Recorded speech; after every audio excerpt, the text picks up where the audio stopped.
मुंबईतून येताना सांगितलं, विरोधी असो सत्ताधारी असो काय जे झालंय आतापर्यंत ते मुंबईतच सोडून आलो आम्ही येता. छगन भुजबळ बद्दल ते भनभन सुरू केली ना परत डबल केल्यावर काय सुट्टी मागचं सोडून दिलं त्यांनी पुढं परत दंड खांदायला चालू केला.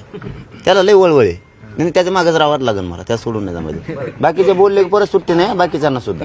आता सोडलं पण इथून पुढे बोललं की सुट्टी. म्हणजे संघर्ष संपला आता सगळ्या राजकीय नेत्यांशी. आम्ही संपला की हे बघा आमचं त्यांचं काय वैर नाहीये, त्यांचं आमचं काय नाही. आम्हाला आमच्या जातीसाठी भांडणं गरजेचं होतं आणि आम्ही भांडणार, मग टोकाचं भांडणार. फिरून मरणाची वेळ आली मरण आलं तरी चालेल, भांडणार म्हणजे भांडणार.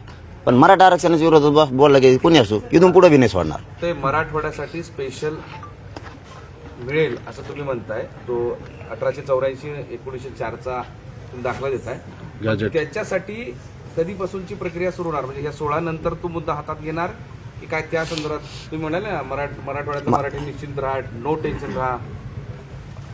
स्पेशल नाही म्हणूयात आपण त्याला मराठवाड्यासाठी. मग तो बॉम्बे गॅजेट पण आहे गव्हर्नमेंटचं, ते पण बोललो आपण सातारा संस्थान सुद्धा बोललो. म्हणजे तिथं नोंदी कमी सापडल्यात म्हणून हैदराबाद संस्थान